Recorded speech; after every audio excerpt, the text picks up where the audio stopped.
నమస్కారం. ఈరోజు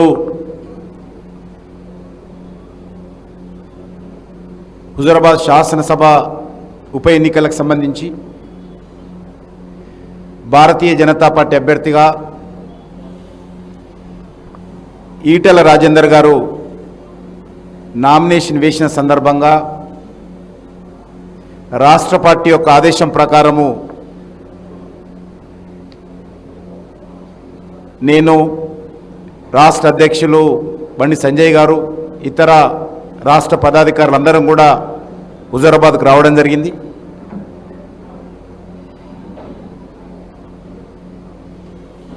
ఎన్నికల ఇన్ఛార్జిగా జితేందర్ రెడ్డి గారు మిగతా రాష్ట్ర పార్టీ నాయకులందరూ కూడా ఇక్కడ ప్రజలతో మమేకమై ఇక్కడ కార్యకర్తలతో కలిసి పనిచేస్తూ ఉన్నారు.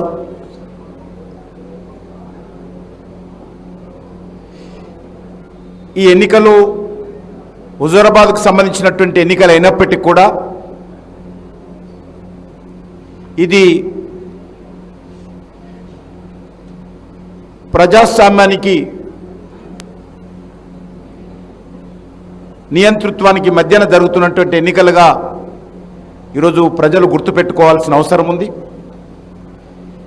నేను రాష్ట్రంలో ఉన్నటువంటి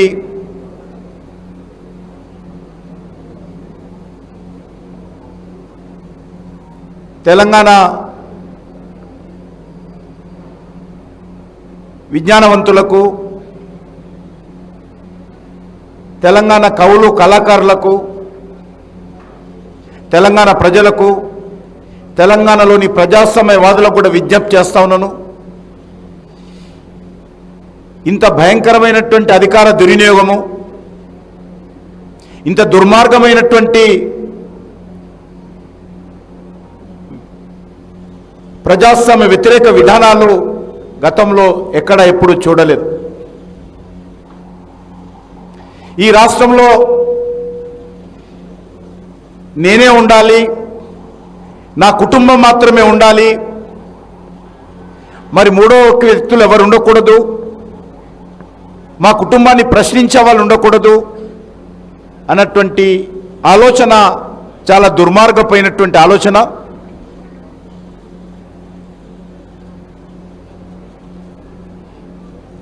కాబట్టి హుజూరాబాద్ ప్రజలు తాము వేసేటువంటి ప్రతి ఓటు డాక్టర్ బాబాసాహెబ్ అంబేద్కర్ రూపకల్పన చేస్తున్నటువంటి రాజ్యాంగానికి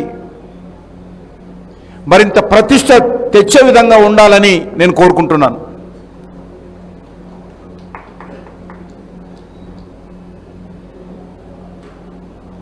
పూర్తిగా రాష్ట్ర ప్రభుత్వము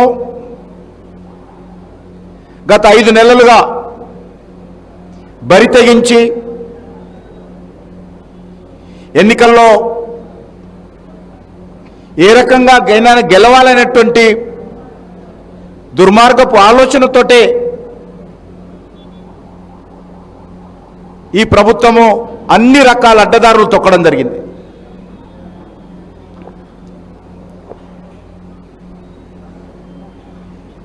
ఈ ఎన్నికలు చాలా ముఖ్యమైనటువంటి ఎన్నికలు.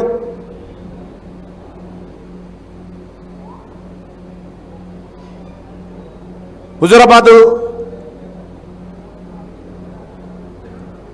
ఎన్నికలను దృష్టిలో పెట్టుకొని రాష్ట్ర ప్రభుత్వము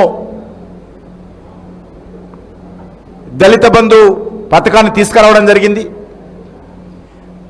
భారతీయ జనతా పార్టీగా మేము చాలా గర్వపడతా ఉన్నాం. ఈ క్రెడిట్ రాష్ట్రంలో దళిత బంధు రావడానికి క్రెడిట్ ఎవరికైనా పోతుందంటే అది హుజూరాబాద్ ప్రజలకు వెళ్తుందని మనం చేస్తా ఉన్నాం. ఈటెల రాజేందర్ గారికి వెళ్తుంది, భారతీయ జనతా పార్టీకి వెళ్తుంది. అందుకే నేను రాష్ట్ర ప్రభుత్వాన్ని కోరుతా ఉన్నాను, దళిత బంధు పథకానికి హుజూరాబాద్ ఈటెల రాజేందర్ దళిత బంధు పథకంగా పెట్టాల్సిందిగా కోరుతా ఉన్నాను. హుజూరాబాద్ ఈటెల రాజేందర్ దళిత బంధు పథకమని పెడితేనే దానికి వన్నె తెచ్చినట్లు అవుతుంది. కాబట్టి దళిత సోదరులకు హుజూరాబాద్లోని అన్ని గ్రామాలలో కూడా ఇది పూర్తి స్థాయిలో అమలు జరగాలని, అదేవిధంగా తెలంగాణలోని ప్రతి దళిత బిడ్డకు ఈ దళిత బంధు పథకం కింద రాష్ట్ర ప్రభుత్వం ప్రకటించినటువంటి నిధులు వెంటనే అందచేయాలని కూడా భారతీయ జనతా పార్టీ తరఫున నేను కోరుతా ఉన్నాను.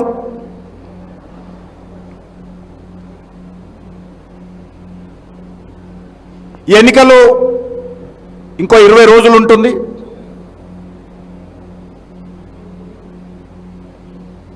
హుజూరాబాద్ ప్రజలు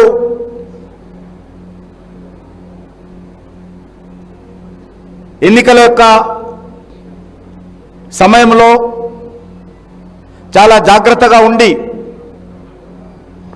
ఈ ఎన్నికల్లో ప్రజాస్వామ్యాన్ని కాపాడాల్సినటువంటి బాధ్యత ఈ యొక్క హుజూరాబాద్ ప్రజానీకం మీద ఉన్నదని ఈ సందర్భంగా మనవి చేస్తున్నాం.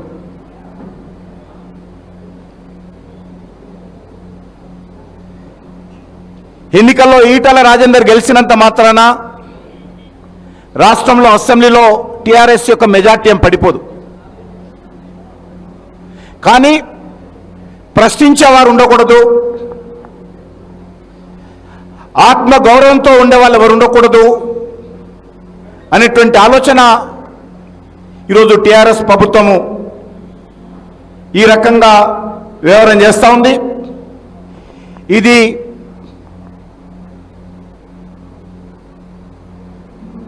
ఈటెల రాజేందర్ గారు ఎవరికి హాని తలపెట్టే వ్యక్తి కాదు. నీతి నిజాయితీతో పనిచేసేటువంటి వ్యక్తి,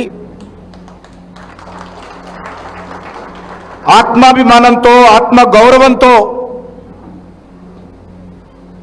రాజకీయాలలో తనకంటూ ఒక ప్రత్యేక స్థానాన్ని సంపాదించుకున్నటువంటి వ్యక్తి.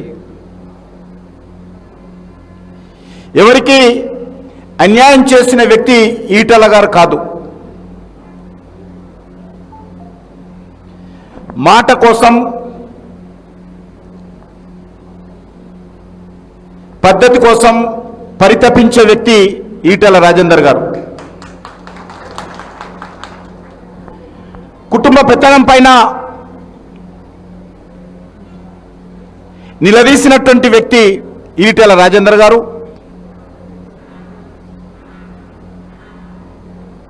ఈరోజు హుజూరాబాద్ ఎన్నికల సందర్భంగా కేసీఆర్ కుటుంబ పీఠాలు కదులుతా ఉన్నాయి.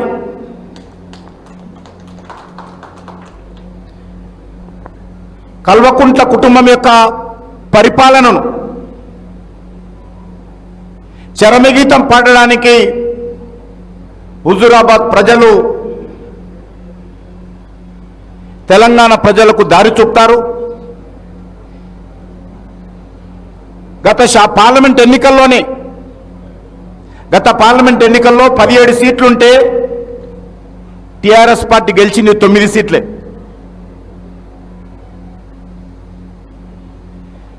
17 సీట్లలో 9 సీట్లు మాత్రమే టీఆర్ఎస్ పార్టీ గెలిచింది. ఆ తర్వాత జరిగినటువంటి శాసనసభ ఎన్నికల్లో కానీ, హైదరాబాద్ కార్పొరేషన్ ఎన్నికల్లో కానీ అత్యంత ప్రతిష్టాత్మకంగా కేసీఆర్ కుటుంబము ఆ ఎన్నికల్లో కూడా ఇదే విధంగా అన్యాయంగా ప్రవర్తిస్తే అక్కడి ప్రజలు ఏ రకంగా టీఆర్ఎస్ పార్టీకి బుద్ధి చెప్పారో దుబ్బాకల్లో, హైదరాబాద్ నగరంలో మనకందరికీ తెలుసు. కాబట్టి నాకు పూర్తి విశ్వాసం ఉంది. హుజూరాబాద్ ప్రజలు హుజూరాబాద్ బిడ్డ అయినటువంటి ఈటెల రాజేందర్ గారిని ఆశీర్వదించి ఆశీస్సులు అందజేసి కడుపులో పెట్టుకొని ఆయనను భారీ మెజార్టీతో గెలిపిస్తారనేటువంటి నమ్మకము నాకొక్కనికే కాదు, తెలంగాణలో ఉన్నటువంటి ప్రతి ప్రజాస్వామ్యవాదికి, తెలంగాణలో ఉన్నటువంటి ప్రతి బడుగు బలైన వర్గాల కుటుంబాలకు, తెలంగాణలో ఉన్నటువంటి ప్రతి రైతుకు, తెలంగాణలో ఉన్నటువంటి ప్రతి యువకుడు ఈరోజు ఆశిస్తూ ఉన్నారు. నాకు పూర్తి విశ్వాసం ఉంది. టీఆర్ఎస్ పార్టీ ఎన్ని వందల కోట్ల రూపాయలు ఖర్చు పెట్టైనా సరే, ఎన్ని అక్రమ కేసులు పెట్టైనా సరే, అనేక రకాల బెదిరింపుల ద్వారా, అడ్డదారుల ద్వారా ఎన్నికల్లో గెలవాలనుకున్నప్పటికీ కూడా ప్రజల తీర్పు ముందు ఎవరు నిలబడలేరు. గతంలో అనేక మందిని చూశాము. ఈరోజు కేసీఆర్ కుటుంబం కూడా అర్థం చేసుకోవాలి. ఈ రాష్ట్రంలో, ఈ దేశంలో అధికారము ఏ ఒక్కరికి శాశ్వతం కాదు, ఏ వ్యక్తికి, ఓ కుటుంబానికి శాశ్వతం కాదు. తెలంగాణ ఏమి కేసీఆర్ కుటుంబానికి ఎవరు రాసివ్వలేదు. కాబట్టి ఖచ్చితంగా తెలంగాణ ప్రజలు ఏదైతే మార్పు కోరుతున్నారో, తెలంగాణ ప్రజలు ఏదైతే చేంజ్ రావాలని కోరుకుంటున్నారో, ఈ కుటుంబ పాలన నుంచి తెలంగాణ విముక్తికి రావాలని కోరుకుంటున్నారో, ఖచ్చితంగా హుజూరాబాద్ ఎన్నికల సందర్భంగా అది చాలా స్పష్టంగా హుజూరాబాద్ ప్రజలు తీర్పు ఇవ్వబోతున్నారు. ఇది ధర్మానికి అధర్మానికి మధ్యన జరుగుతున్నటువంటి ఎన్నికలు. ఇది నియంతృత్వానికి ఆత్మాభిమానానికి మధ్యన జరుగుతున్నటువంటి ఎన్నికలు. నీతికి అవినీతికి మధ్యన జరుగుతున్నటువంటి ఎన్నికలు. కుటుంబ పరిపాలనకు ప్రజాస్వామ్యానికి మధ్యన జరుగుతున్నటువంటి ఎన్నికలు. నిజాయితీకి నియంతకు మధ్యన జరుగుతున్నటువంటి ఎన్నికలు. న్యాయానికి అన్యాయానికి మధ్యన జరుగుతున్నటువంటి ఎన్నికలు. మంచికి చెడుకు మధ్యన జరుగుతున్నటువంటి ఎన్నికలు.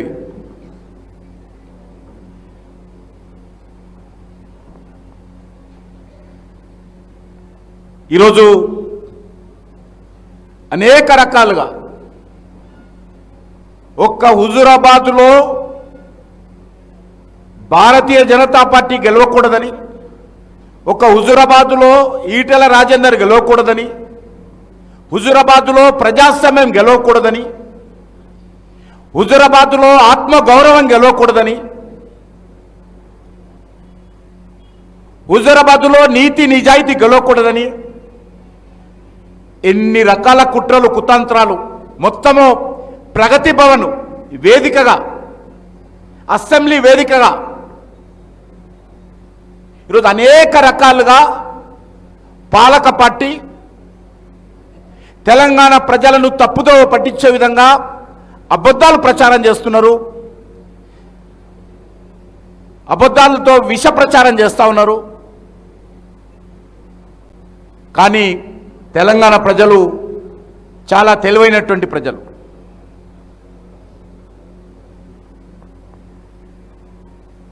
గతంలో దళితుల్ని ముఖ్యమంత్రి చేస్తానని ప్రకటించారు.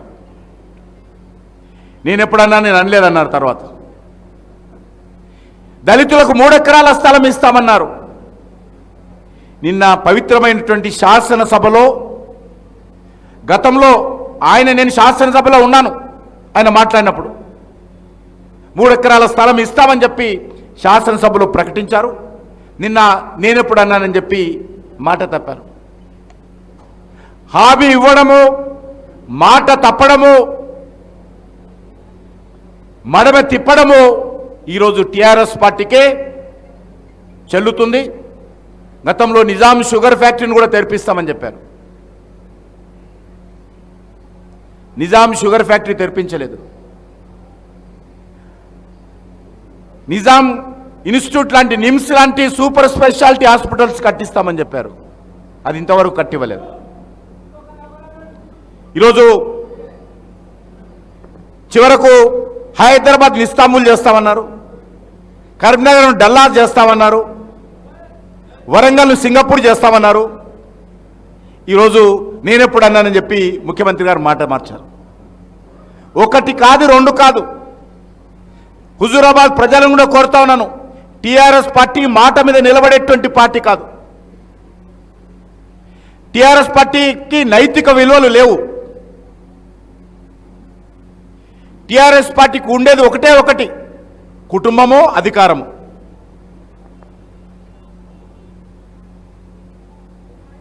నేను అందుకే ప్రజలను కోరుతా ఉన్నాను, ఎన్నికలు హుజూరాబాద్లో ఉన్నటువంటి ప్రతి ఓటరు, తెలంగాణలో ఉన్నటువంటి ఈ 3.5 కోట్ల మంది ప్రజల యొక్క భవిష్యత్తును నిర్దేశించేటువంటి ఎన్నికలుగా భావించాల్సిందిగా నేను హుజూరాబాద్ ప్రజలను కోరుతా ఉన్నాం. తప్పకుండా నాకు పూర్తి విశ్వాసం ఉంది. నేను గత పార్లమెంట్ ఎన్నికల్లోనే తెలంగాణ ప్రజలు మార్పు వైపు అడుగు వేశారు. ఆ దిశలో ఒకటి మనవి చేస్తా ఉన్నాను, వచ్చేటువంటి శాసనసభ ఎన్నికల్లో టీఆర్ఎస్ పార్టీ పోవడం ఖాయము, భారతీయ జనతా పార్టీ రావడం ఖాయము. నేను కాదది ప్రజలు కోరుకుంటున్నారు, ప్రజలు మార్పు కోరుకుంటున్నారు. దానికి మరొక అడుగు ఈ హుజూరాబాద్ ఎన్నికల ద్వారా తెలంగాణ ప్రజలు వేయాల్సిందిగా వేస్తారనేటువంటి పూర్తి విశ్వాసము భారతీయ జనతా పార్టీకి ఉంది. అంతేకాదు, ఈరోజు అనేక రకాల నూతన హామీలు, 2 గదుల నిర్మాణం, ఇళ్ల నిర్మాణం, రైతుల యొక్క రుణమాఫీ, రైతులకు గిరిజనులకు 3 ఎకరాల స్థలము, దళితులకు గిరిజనులకు 3 ఎకరాల స్థలము, ఉద్యోగాలు, అన్నిటి విషయంలో 7 సంవత్సరాల నుంచి ఎప్పుడు ఎన్నికలు వచ్చినా కూడా, ఏ ఉప ఎన్నికలు వచ్చినా కూడా టీఆర్ఎస్ పార్టీ, కేసీఆర్ కుటుంబము ఇచ్చిన హామీలే మళ్ళీ ఇవ్వడము, ప్రజలను మభ్యపెట్టడము, ఎన్నికల తర్వాత మోసం చేయడం అనేటువంటిది ఇది గత 7.5 సంవత్సరాలుగా తెలంగాణ రాష్ట్రంలో జరుగుతూ ఉంది. కాబట్టి హుజూరాబాద్ ఎన్నికల్లో ప్రజలు మార్పుకు సానుకూలంగా స్పందించాలని నేను కోరుకుంటున్నాను. ముఖ్యంగా మనకందరికీ తెలుసు, ఈ రాష్ట్రంలో అభివృద్ధి కుంటుపడింది. కుటుంబ పాలన, నియంతృత్వము, బంధుప్రీతి రాజ్యం చేస్తూ ఉంది.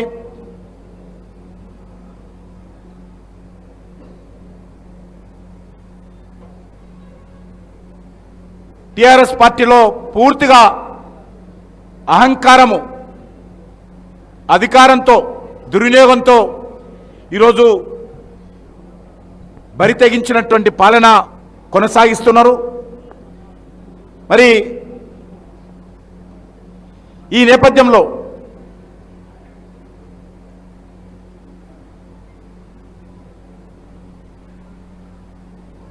భారతీయ జనతా పార్టీ అనేక రకాలుగా తెలంగాణ యొక్క అభివృద్ధి కోసం ఆకాంక్షిస్తూ ఉంది.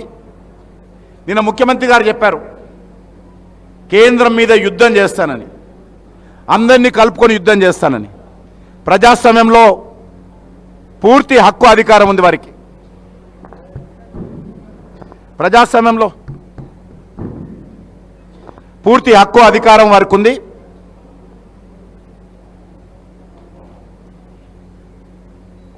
ఈరోజు గ్రామాల అభివృద్ధి కావచ్చు, లేక పేద ప్రజలకు సంబంధించినటువంటి బియ్యం కావచ్చు, లేక కరోనాకు సంబంధించి వ్యాక్సిన్ కావచ్చు, నేషనల్ హైవేస్ కావచ్చు, గ్రామాలకు సంబంధించి ప్రధానమంత్రి గ్రామీణ సడక్ యోజన కావచ్చు, రూపాయి కిలో బియ్యం వెనక కేంద్ర ప్రభుత్వం 30 రూపాయల యొక్క సబ్సిడీ కావచ్చు, గ్రామ పంచాయతీలకు నిధులు కావచ్చు. 7 సంవత్సరాలుగా ఏ ఒక్క గ్రామానికి 1 రూపాయి ఇవ్వలేదు కేసీఆర్ గారు. ఈరోజు గ్రామాలకు డబ్బులు ఇస్తారని ఎలక్షన్స్ ముందు మభ్యపెడతా ఉన్నారు. గత 7 సంవత్సరాలుగా కేంద్ర ప్రభుత్వము ప్లానింగ్ కమిషన్ ఆదేశం ప్రకారము నిక్కచ్చిగా గ్రామాలకు నిధులు ఇస్తూ ఉంది. కేంద్ర నిధులు డెవల్యూషన్ కింద 32% నుంచి ఈరోజు 41% వరకు రాష్ట్రాలకు నిధులు పెంచిన విషయాన్ని కేసీఆర్ గారు మర్చిపోయారు. మాకేమి ఇస్తున్నారని ప్రశ్నిస్తున్నారు. ఈరోజు హెల్త్ విషయంలో కావచ్చు, గ్రామీణ అభివృద్ధి విషయంలో కావచ్చు, అదేవిధంగా రోడ్ల విషయంలో కావచ్చు, ఎడ్యుకేషన్ విషయంలో కావచ్చు, అన్ని రకాలుగా కేంద్ర ప్రభుత్వము దేశంలోని అన్ని రాష్ట్రాలకు ఏ రకమైనటువంటి వివక్షత లేకుండా చిత్తశుద్ధితో నీతి నిజాయితీతో నరేంద్ర మోడీ గారి ప్రభుత్వము 7 సంవత్సరాలుగా దేశం కోసం పనిచేస్తూ ఉన్నాం. తప్పకుండా ఈరోజు కరోనా సమయంలో ఏ రకంగా కేంద్ర ప్రభుత్వము దేశ ప్రజలను ఆదుకున్నదో, అండగా నిలబడిందో, ఒక్క తాటిపైన నడిపించిందో మనకందరికీ తెలుసు. ఈరోజు మరొక 2-3 రోజులు అవుతాయి ఈ దేశంలో 100 కోట్ల కరోనా వ్యాక్సిన్ డోసులు ఉత్పత్తి చేసి దేశ ప్రజలకు అందించినటువంటి ఘనత నరేంద్ర మోడీ గారు ఎక్కుతుంది. ప్రపంచంలో ఏ దేశంలో కూడా ఇప్పటి వరకు 100 కోట్ల వ్యాక్సిన్ ఉత్పత్తి చేసినటువంటి చరిత్ర, ఆ దేశ ప్రజలకు అందించినటువంటి చరిత్ర ఏ దేశంలో కూడా లేదు. ప్రపంచంలోనే అతిపెద్ద వ్యాక్సినేషన్ ఉద్యమము, వ్యాక్సినేషన్ కార్యక్రమం ఈరోజు భారతదేశంలో జరుగుతూ ఉంది. కాబట్టి ప్రజల యొక్క అన్ని రకాలుగా ఆరోగ్యం విషయంలో కావచ్చు, మౌలిక వసతుల కల్పన విషయంలో కావచ్చు, లేక దారిద్ర్య రేఖకు దిగునున్నటువంటి ప్రజల యొక్క జీవన ప్రమాణాలు పెంచే విషయంలో కావచ్చు, కేంద్ర ప్రభుత్వం చిత్తశుద్ధితో ప్రయత్నం చేస్తూ ఉంది. తెలంగాణ ప్రభుత్వం బంగారు తెలంగాణ తెస్తానని చెప్పి ఈరోజు అప్పుల తెలంగాణగా దీన్ని మార్చారు, కుటుంబ తెలంగాణగా మార్చారు, కల్వకుంట తెలంగాణగా మార్చారు. ఇది బంగారు తెలంగాణ కాదు. కాబట్టి ఈ మార్పు రావాలి అంటే ఖచ్చితంగా హుజూరాబాద్ ప్రజలందరూ కూడా ఏదైతే టీఆర్ఎస్ పార్టీ నిర్బంధాలు పెడతా ఉందో, టీఆర్ఎస్ పార్టీ డబ్బులతో అధికారంతో భయపెట్టించేటువంటి ప్రయత్నం చేస్తుందో వాటన్నిటినీ ఛేదించుకొని భారతీయ జనతా పార్టీకి అండగా ఈటెల రాజేందర్ గారిని భారీ మెజార్టీతో గెలిపించాల్సిందిగా నేను హుజూరాబాద్ ప్రజానీకాన్ని కోరుతా ఉన్నాను. ముఖ్యంగా రైతులు, యువకులు, మహిళలు, బడుగు బలహీన వర్గాల ప్రజలందరూ కూడా ముందుకు రావాల్సిందిగా, ఎన్నికల్లో ఏ రకంగా మభ్యపెట్టేటువంటి ప్రయత్నం చేస్తారు, ఎన్ని వందల కోట్లు ఖర్చు పెట్టారో తెలియదు, కానీ అనేక రకాలుగా మభ్యపెట్టేటువంటి ప్రయత్నము టీఆర్ఎస్ పార్టీ చేస్తుంది. కానీ అది డాక్టర్ బాబాసాహెబ్ అంబేద్కర్ రాజ్యాంగానికి వెన్నుపోటు పొడిచే విధంగా ఈరోజు టీఆర్ఎస్ పార్టీ ప్రయత్నం చేస్తున్నటువంటి నేపథ్యంలో వాటన్నిటిని కూడా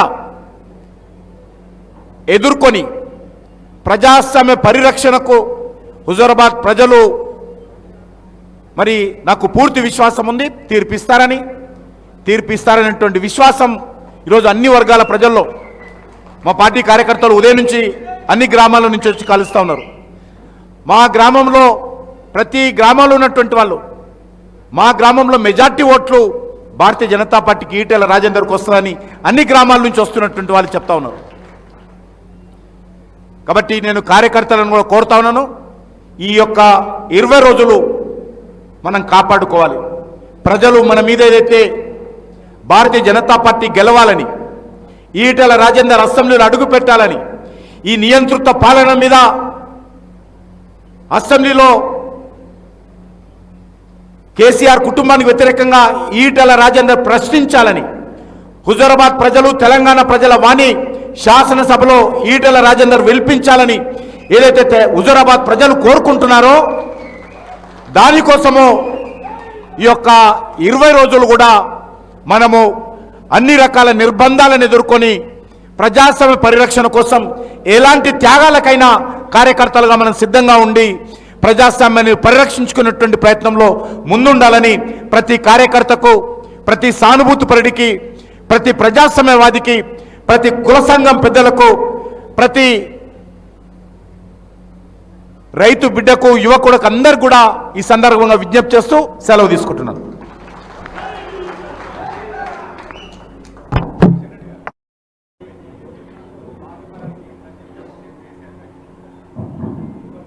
కేంద్ర ప్రభుత్వము రాష్ట్రానికి అన్ని రకాలుగా చేయాల్సినటువంటి ప్రతి పని, గ్రామాలకు సడక్ యోజన రోడ్ల నుంచి, గ్రామంలో పాఠశాలలో చదువుకున్నటువంటి పిల్లలకు మధ్యాహ్న భోజనం నుంచి మొదలుపెట్టి, గ్రామాలలో చదువుకున్నటువంటి పిల్లలకు యూనిఫామ్ నుంచి మొదలుపెట్టి, గ్రామాలలో ఉన్నటువంటి గ్రామ పంచాయతీకి గ్రామాలలో వీధి లైట్ల నిర్వహణ కోసం కావలసినటువంటి డబ్బును 7 సంవత్సరాలుగా వరుసగా ఇస్తున్నటువంటి ప్రభుత్వము, కేంద్ర ప్రభుత్వము ఏ రకమైనటువంటి వివక్షత కానీ నామమాత్రం నిధులైనటువంటి ప్రశ్న ఉత్పన్నం కాదు. దానిపైన ఇప్పటికే చాలా క్లారిటీగా ఇచ్చాము. కానీ ఎన్నికలకు ముందు ఈ రకంగా తప్పుడు ప్రచారం చేయడం, ఈ రకంగా విష ప్రచారం చేయడం అనేటువంటి కేసీఆర్ కుటుంబానికి వెన్నతో పెట్టిన విద్య. ఎప్పుడు ఎన్నికలు వచ్చినా ఈ రకంగా మాట్లాడుతుంటారు, మళ్ళీ మర్చిపోతారు. వారం 10 రోజుల తర్వాత అది కొత్త పథకాలు ప్రకటిస్తారు, అమలు చేయరు. కేంద్ర ప్రభుత్వము తప్పుడు ఆరోపణలతో బదనాం చేసేటువంటి ప్రయత్నం చేస్తారు. కాబట్టి ఏ ఒక్క పథకంలో కూడా రాష్ట్రానికి నిధుల కొరత లేదు. మేము ఎక్కడ కూడా నిధులకు సంబంధించినటువంటి కోతలు ఎక్కడ కూడా పెట్టలేదు. ఎంతైతే రాష్ట్రానికి రావాలో అన్ని రకాల, ఇప్పుడు Tripura road, regional ring road సుమారు 18,000 కోట్ల రూపాయలతోటి కేంద్ర ప్రభుత్వం నిర్మాణం చేస్తుంది. ఆ విషయాలు మాట్లాడదు. శాసనసభలో ఒక రోజంతా కూడా జాతీయ రహదారుల మీద చర్చ జరిపి నేను ఎమ్మెల్యే ఉన్నప్పుడు, స్వాతంత్రం వచ్చినప్పటి నుంచి 70 సంవత్సరాల్లో నరేంద్ర మోడీ గారు అధికారంలో రాకముందు తెలంగాణ రాష్ట్రంలో జాతీయ రహదారుల నిర్మాణం జరగలేదు.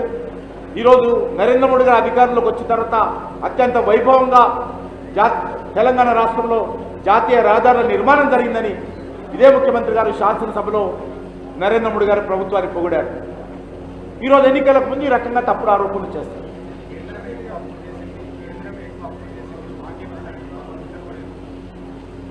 వాస్తవంగా అప్పులు తీసుకురావనేటువంటి ప్రయత్నం చేశాము.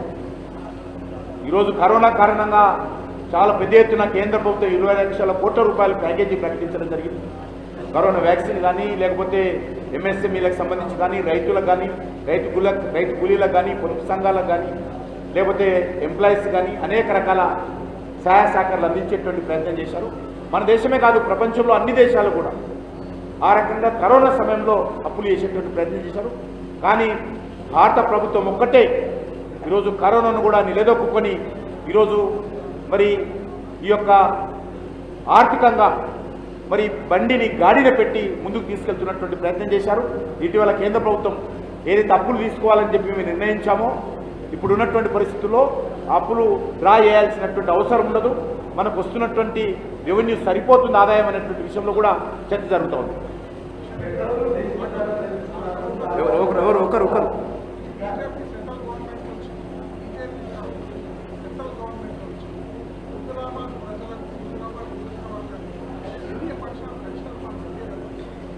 ఖచ్చితంగా హుజూరాబాద్లో ఉన్నటువంటి రహదారుల విషయంలో కావచ్చు, హుజూరాబాద్లో గ్రామ పంచాయతీలకు రావాల్సిన నిధులు కావచ్చు, హుజూరాబాద్లో ఉన్నటువంటి ప్రతి పాఠశాలలో చదువుకున్నటువంటి పేద బిడ్డకు మధ్యాహ్న భోజనం కావచ్చు, హుజూరాబాద్లో చదువుకున్నటువంటి ప్రతి పేద బిడ్డకు కావాల్సినటువంటి యూనిఫామ్ కావచ్చు, హుజూరాబాద్లో ఉన్నటువంటి రైతులకు ప్రతి రైతుకు 6,000 రూపాయలు నిధులు కావచ్చు, హుజూరాబాద్లో ఉన్నటువంటి ప్రతి ముఖ్యమైనటువంటి ప్రాంతాలలో ఏదైతే వెల్నెస్ సెంటర్ కింద బస్తీ దవాఖానాలు కానీ, గ్రామ దవాఖానాలు కానీ, పల్లె దవాఖానాలు కానీ పెట్టడం కోసం కావచ్చు, అన్ని రకాలుగా కేంద్ర ప్రభుత్వం హుజూరాబాద్ ప్రజలకు అండగా ఉంటాము. ఇప్పటికి నా దగ్గర కూడా లిస్ట్ ఉంది. ఎక్కడెక్కడైతే రోడ్స్ కావాలో రోడ్స్ కూడా ఈటల రాజేందర్ గారు చెప్పారు. తప్పకుండా ఈటల రాజేందర్ గారు గెలిచిన తర్వాత రాజేందర్ గారిని ఢిల్లీకి తీసుకెళ్లి ఇక్కడ ఉన్నటువంటి రోడ్ల విషయంలో కూడా నిధులు ఇప్పించేటువంటి బాధ్యత.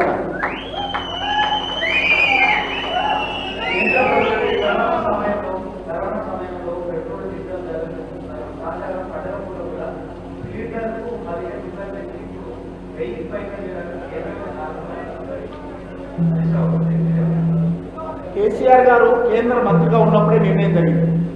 కేసీఆర్ గారు కాంగ్రెస్ మంత్రివర్గంలో మంత్రిగా పనిచేసినప్పుడే పెట్రోలు, డీజిలు, గ్యాస్ ధరలు ప్రపంచంలో ఉన్నటువంటి మార్కెట్కి అనుకూలంగా ధరలు పెంచారని వారు నిర్ణయించారు అప్పుడే. కాబట్టి అప్పుడు ఎందుకు ప్రశ్నించలేదు? మరి